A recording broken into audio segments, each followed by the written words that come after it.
राधे राधे। जिंदगी का सफर चैनल में आपका स्वागत है। 70 वर्षीय रामकली जी सुबह 2 रोटी और बासी सब्जी लेकर बैठी ही थी कि तभी बहू नेहा आकर सब्जी में काकरोच डाल देती है और कहती है, बुढ़िया तुझे सुबह सुबह बड़ी भूख लगती है, ले खा इसे अब। रामकली जी कहती हैं, बहू यह तुमने क्या किया? बासी सब्जी पड़ी थी, वही मैं लेकर आई थी, अब मैं कैसे खाऊं? नेहा गुस्से से भड़क जाती है, बुढ़िया सुबह से कोई घर का काम तो की नहीं और खाने बैठ गई।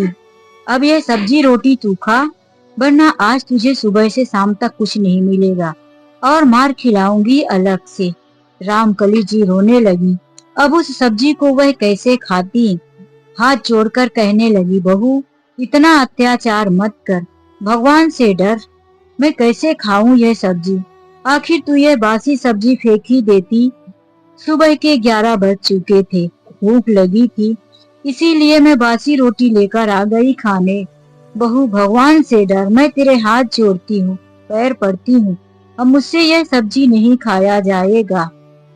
नेहा अपनी सास को धक्के मारकर वहां से चली जाती है। रामकली जी सूखी रोटी पानी में डुबोकर खा लेती हैं और वह सब्जी उनसे खाई नहीं जाती। फिर वह रोते हुए आसमान की तरफ देखने लगती है, अपने पति को याद करके मन में सोचने लगती है। वह दिन था जब अपने पति के साथ गांव में रहा करती थी। बेटा पढ़ लिख कर शहर में नौकरी करने आ गया। शहर की लड़की को पसंद कर शादी भी कर लिया। बेटा शहर में ही बस गया था। बेटा किराए के मकान में रहता था, इसीलिए वह जब भी गांव जाता तो कहता, माँ मुझे शहर में अपना घर लेना है, मेरे पास इतने पैसे नहीं हैं कि मैं शहर में एक मकान खरीद सकूं। तुम लोग ऐसा करो, ये गांव का घर और पापा की दुकान बेच दो और मेरे साथ चलो। आखिर कब तक बूढ़े पिता मेरे दुकान में काम करेंगे, हमारे साथ रहेंगे। तुम दोनों को बना बनाया खाना और जीवन का सुख मिलेगा। तुम लोग पोते पोतियों को खिलाना और बैठे रहना, तुम्हारी बहू बना कर देगी, आराम से खाना और सुखी रहना। इतनी भरी लालच, इतनी अच्छी उम्मीदें रामकली जी का बेटा विजय किया करता था, तो रामकली जी का मन लालायित हो उठा कि मेरा बेटा ठीक ही तो कह रहा है, हमें भी अपने बेटे बहू के साथ रहकर कुछ तो सुख प्राप्त करना चाहिए। आखिर बेटे को जन्म दिया, पढ़ा लिखा कर इतना बड़ा किया और फिर अब शहर में नौकरी करने लगा है, तो हमारे भी सुख के दिन लौट आए हैं।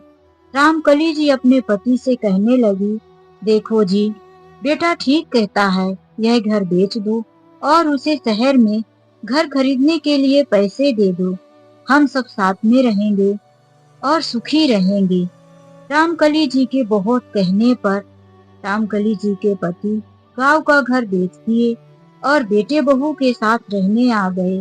बेटे ने एक शहर में मकान खरीदा, उसने सारा सामान अपना शिफ्ट कर लिया, लेकिन फिर लास्ट में माता पिता के लिए एक स्टोर रूम ही बचा। कह दिया, माँ अभी इतनी जल्दी व्यवस्था नहीं हो पा रही है, घर के जो बचे कुचे सामान है वह भी इसी में किनारे पड़ा रहने दो और तुम दोनों इसमें अपना बिस्तर लगा लो। रामकली जी उसमें भी संतुष्ट थी, कम से कम बेटे बहू के साथ तो रहने को मिलेगा। इधर शहर में आने के बाद रामकली जी के पति की तबीयत खराब रहने लगी। उन्हें शहर की हवा सूट नहीं की। उनकी तबीयत इतनी खराब हो गई, जब एक दिन डॉक्टर के पास लेकर गए तो डॉक्टर ने बताया कि उन्हें हाई लेवल में पीलिया हो गई है। इन्हें हल्दी तेल मसाले से परहेज रखना पड़ेगा, फल फ्रूट और इन्हें बिना मसाले की सब्जी खाना। लेकिन घर में परहेज कौन करे? बहू शहर की थी, वह तो सास ससुर से कुछ महीनों में ही परेशान हो गई थी। खाने पीने में कोई परहेज नहीं और खून की कमी भी बहुत हो गई थी। दवाइयां चलते रहने के बावजूद भी रामकली जी के पति इस दुनिया को छोड़कर चले गए। रामकली जी बहुत रोई और सोचने लगी कि मैं शहर नहीं आई होती तो शायद मेरे पति गांव में अभी जिंदा होते। हम अपने बूढ़े बुढ़िया दोनों रहकर ही एक दूसरे का सहारा बन जाते। वह अब बेटे बहू के साथ रह तो रही थी, लेकिन बहू उन्हें नौकरानी से भी बदतर जिंदगी दे रखी थी। वह बोझ समझती थी। वह गुस्से में कहती भी थी कि यह बूढ़ा तो मर गया, लेकिन इस बुढ़िया को बोझ छोड़कर चला गया। अब तो रामकली जी को समय से 2 रोटी भी नहीं मिलती थी। बहू बाहर से खाना ऑर्डर कर लेती थी। रामकली जी को बाहर का बर्गर, पिज्जा, तेल मसाले वाली सब्जियां बिल्कुल पसंद नहीं थी और उन्हें खाया भी नहीं जाता था। वह तो सादी खिचड़ी, रोटी, भरता, चटनी यही खाने में ही सुख प्राप्त करती थी। इसीलिए वह बहू से कह देती, बहू मेरे लिए 2 रोटी और टमाटर की चटनी ही बना दिया करो, तुम लोग बाहर का खा लो। अंदर ही अंदर नेहा गुस्से से कहती, इस बुढ़िया के लिए मैं किचन में काम करूं, किचन जूठा करूं, फिर मैं बाहर से मंगा कर खाती हूँ इसी सुख के लिए कि मुझे किचन में काम ना करना पड़े। यह बुढ़िया कब मरेगी? तो नेहा मुंह पर भी कह देती, तुमको जो बनाना है बना लो और किचन साफ कर देना। मेरे किचन में जो जैसी चीजें रखी है वैसे ही मुझे मिलनी चाहिए, वरना कुछ ऐसे ही खाकर पानी पी लो। अगर तुम बाहर का नहीं खा सकती तो तुम्हारे लिए यहाँ मैं नौकरानी बनकर किचन का काम नहीं करूंगी। रामकली जी तो कभी कभी रात को भूखे ही सो जाया करती थी। जब बहू कभी रात में बाहर से खाना मंगाती तो कभी सुबह में। रामकली जी अब काफी कमजोर हो गई थी। बहुत रोया करती थी। स्टोर रूम में बंद अपने पति की तस्वीर के साथ ही वह रो रो कर दिन गुजारा कर रही थी। वह अपने ख्यालों में खोई थी कि नेहा आकर जोर से चिल्लाई, बुढ़िया घंटे भर गुजर गए, अभी यहीं बैठी है। किचन में बर्तन पड़े हैं, कौन धोएगा? रोटी तो खा लिया है, जा किचन की सफाई कर। रामकली जी आंसू पोंछते हुए किचन में गई। किचन में कुछ खाना नहीं था। बहू ने नूडल बनाया था और खुद खा लिया था। उन्हें शायद लगा कि बेटे को भी टिफिन में नूडल दे दिया।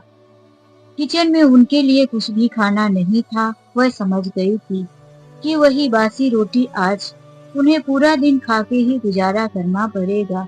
रामकली जी घंटे भर किचन में खड़े खड़े बर्तन धोई, किचन साफ की, फिर वह अपने कमरे में चली गई। शाम को जब बेटा आया तो वह कहने लगी कि मैं आज अपने बेटे से कहूंगी कि मुझे मेरी बेटी के घर छोड़ दे, कुछ दिनों तक मैं उसके घर रह लूंगी। रामकली जी को लगता था कि जब मेरा बेटा नहीं रहता तो बहू मुझे परेशान करती है। शायद मेरे बेटे को असलियत पता नहीं है। जिस दिन बेटे को यह सब पता चलेगा तो वह बहू की अच्छी शिकायत लगाएगा। वह शाम को जब बेटे से कही तो बेटा भी तैयार हो गया। माँ, तुम ठीक ही कह रही हो, कुछ दिन के लिए तुम्हें सुधा दीदी के पास चले जाना चाहिए। यहाँ भी तुम रहकर परेशान ही हो गई हो। आखिर गांव में भी अब कुछ नहीं रहा, नहीं तो मैं तुम्हें गांव भेज देता। देखो, नेहा भी घर के काम करके पूरा परेशान रहती है। वह अकेली क्या क्या करे, इसीलिए तुमने सिर्फ ठीक ही सोचा है। अपने बेटे के मुंह से ऐसे शब्द सुनकर रामकली जी के तो मानो पैरों तले से जमीन सरक गई। वह कम से कम अपने बेटे से तो ऐसी उम्मीद नहीं रख सकती थी। उन्हें लग रहा था कि जब मेरे जाने की बात मेरा बेटा सुनेगा तो वह कहेगा, माँ तुम मुझे छोड़कर कहाँ जाओगी, तुम्हें क्या तकलीफ है। वह अपने बेटे से बहुत सारी उम्मीद लगाकर रखी थी, लेकिन उन्हें क्या पता था घर में जो कुछ हो रहा है वह बेटे से छुपा नहीं। वह सुबह ही जल्दी तैयार होकर विजय के साथ अपनी बेटी सुधा के घर पहुंच गई।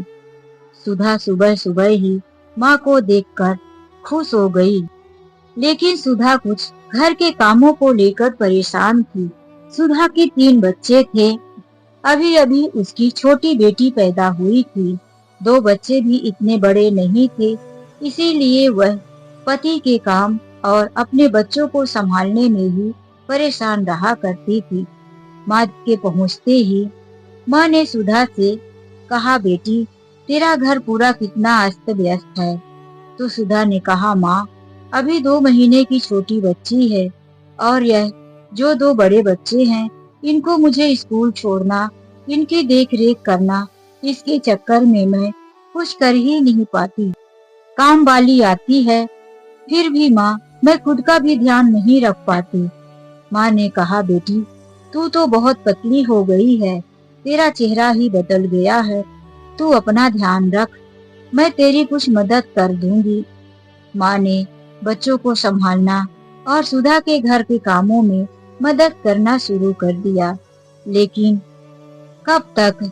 माँ की भी तबीयत खराब रहती थी, घुटनों में दर्द रहता था। माँ को बहुत कमजोरी थी, लेकिन अब सुधा को आराम पड़ने लगा था। जब भी सुधा की 2 महीने की बच्ची रोती, वह तुरंत माँ को पकड़ा देती। माँ, जरा इसे संभालो। सुधा दिन देखती ना रात माँ को बच्ची के लिए जगा दिया करती थी और जब बच्ची सोई रहती तो माँ से घर के काम करने को कह देती।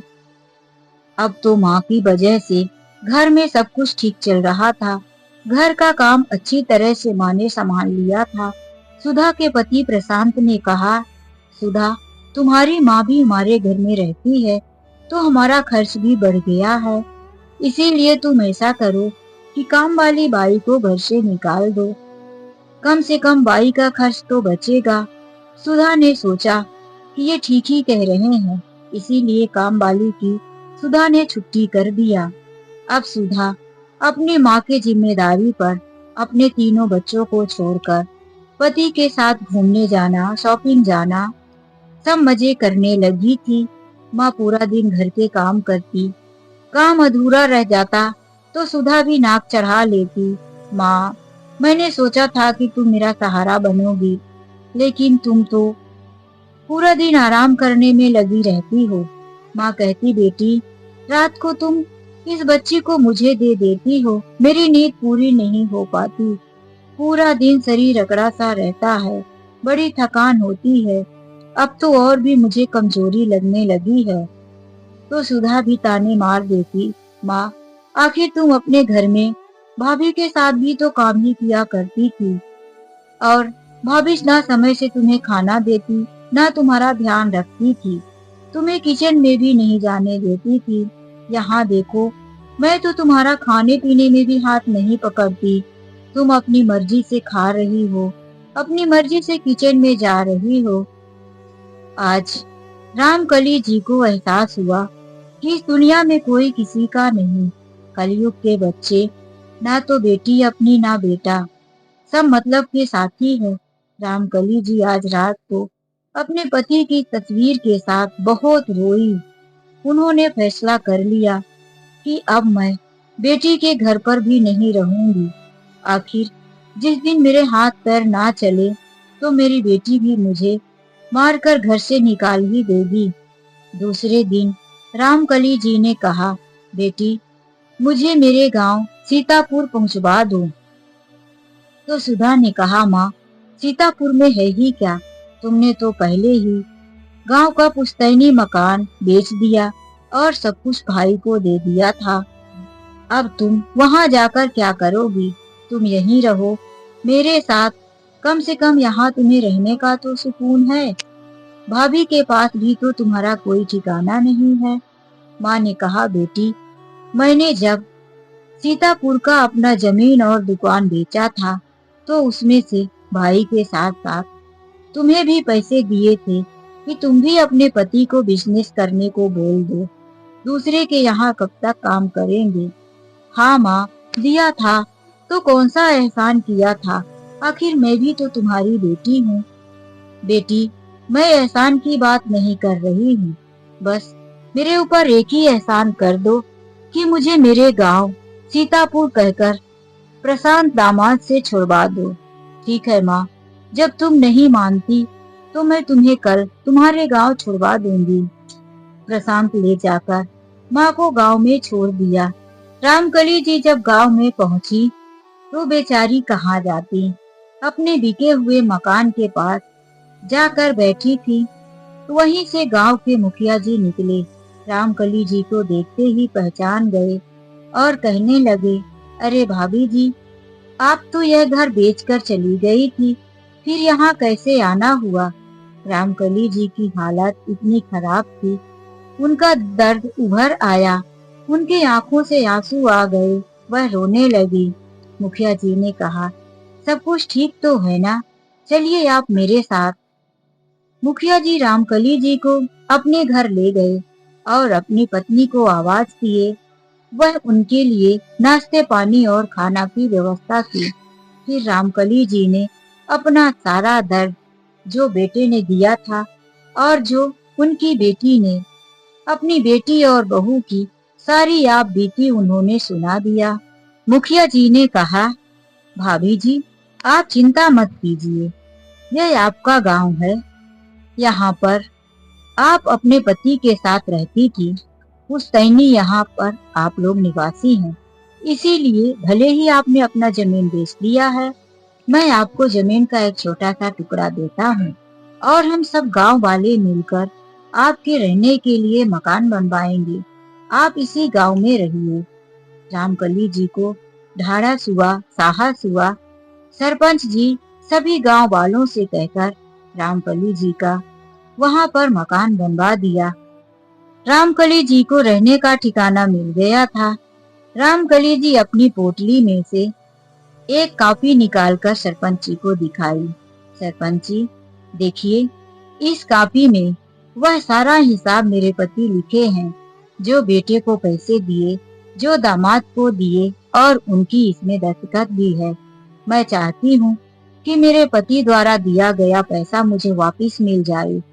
जब ना तो मेरा ध्यान मेरा बेटा रखा, ना बहू रखी और ना मेरा अपना मेरी बेटी हुई, फिर मैं उन लोगों को अपनी संपत्ति देकर क्यों भूल जाऊं? मुखिया जी ने कहा, आप ठीक ही कह रही हैं। आपके पास अभी भी पैसे का हिसाब है, वह आपको मिलना चाहिए। फिर गांव के सरपंच जी ने एक वकील को बुलवाया और वह कॉपी में लिखा हुआ सारा हिसाब और उनके पति का साइन दिखाया। तो वकील ने कहा, जमीन प्रॉपर्टी इनके पति के नाम पर थी और बेचकर उन्होंने बेटी और बेटे को जो भी पैसा दिया, हिसाब सब कुछ क्लियर है, इसीलिए इन्हें इनका सब कुछ मिलेगा। इनका हक कोई नहीं मार सकता।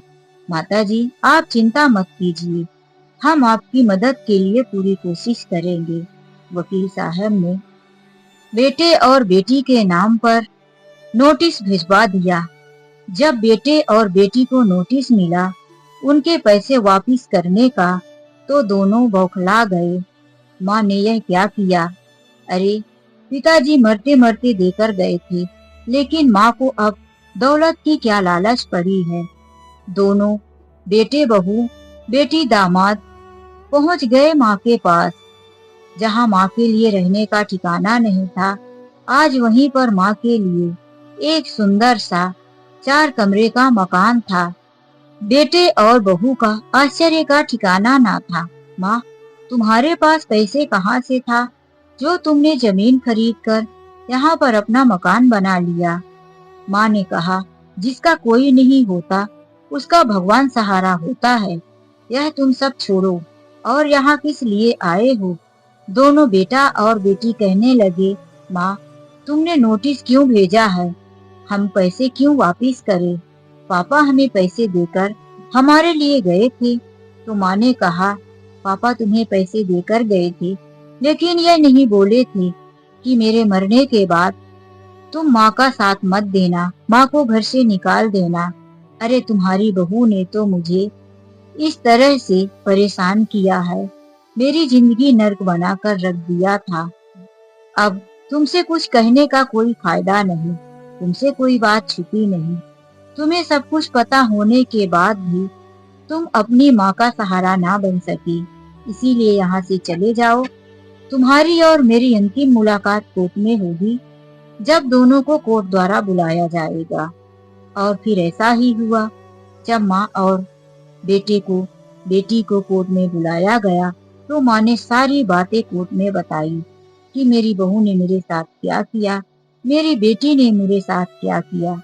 फैसला माँ के हक में हुआ। मजबूरी बस बेटा और बेटी को माँ के पैसे वापस करने पड़े। माँ ने गांव के मुखिया की मदद से एक वृद्धा आश्रम बनवाया और उनके जैसे वृद्ध और बेसहारा और पुरुष और औरतों के लिए सहारा मिला। अब माँ उसी वृद्धा आश्रम में रहकर अपना जीवन गुजारा करने लगी थी, भगवान को याद करते हुए बाकी की जिंदगी गुजार रही थी। तो दोस्तों, यह कहानी आप लोगों को कैसी लगी, लाइक और कमेंट करके जरूर बताएं। तो चलिए मिलते हैं ऐसी ही एक नई कहानी के साथ। आज के लिए बस इतना ही। राधे राधे, जय श्री कृष्णा। कहानी अच्छी लगी हो तो प्लीज मेरे चैनल को सब्सक्राइब कीजिए। जाने से पहले वीडियो को लाइक करना ना भूलें। राधे राधे।